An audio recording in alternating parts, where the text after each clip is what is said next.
You know, every day I meet people who tell me the same thing. I feel like I'm capable of more, but something's holding me back.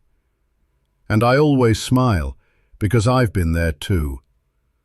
When I first became a monk, I thought the robe itself would transform me, that the moment I shaved my head, peace and purpose would flood in.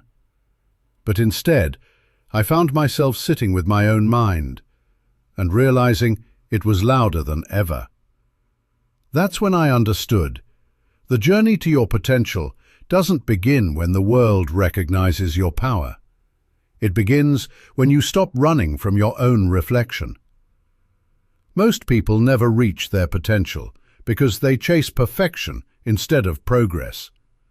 They wait for the right time, the perfect plan, or the right version of themselves to begin. But the truth is, your potential isn't something you discover in the future. It's something you unlock in the present, by meeting yourself honestly, exactly where you are. In the monastery, we had a simple rule: sweep the floor until you can see your face in it. At first, I thought it was just about keeping the temple clean. But over time, I realized it was training for the mind. Every time I swept, I was also clearing the dust of impatience, distraction, and self-doubt. Your potential is like that floor. It's always there, beneath the dust of fear, comparison, and procrastination. Another reason we struggle is because we confuse movement with progress. We fill our days with noise, notifications, endless scrolling, chasing what others call success. But have you noticed that silence makes most people uncomfortable? That's because silence shows us what we've been avoiding. When I first sat in silence for days, it was painful. My thoughts raced, my fears shouted. But after a while, the noise settled, and underneath it, I heard something new, my own truth. So, if you truly want to reach your potential, you must first learn to be still enough to listen. Let me tell you a story. A young monk once asked the master, "How do I become enlightened?" The master replied, "When you are hungry, eat. When you are tired, sleep." The young monk was confused. "But everyone does that," he said.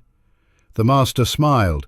"Yes, but not everyone only does that." You see, most of us eat while scrolling our phones, work while worrying, sleep while replaying the past.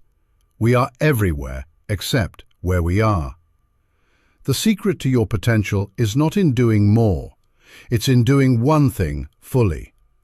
When you work, be fully there. When you love, love deeply.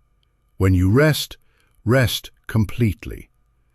That is how you multiply your potential, by giving your whole presence to every moment. There's one more thing I've learned.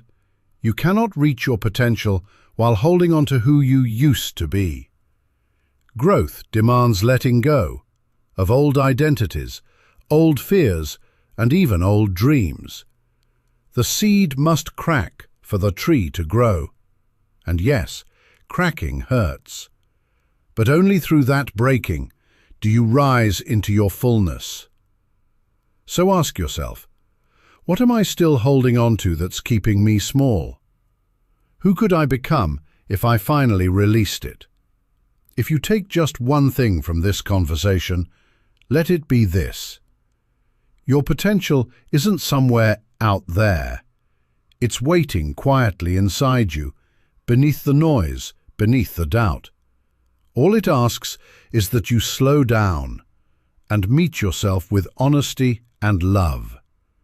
When you do that, the path becomes clear, and you'll realize you were never lost. You were just waiting to wake up. If this message spoke to you, take a deep breath and promise yourself, today, I will begin again. Subscribe for more reflections and share this video with someone who might need a little stillness in their life.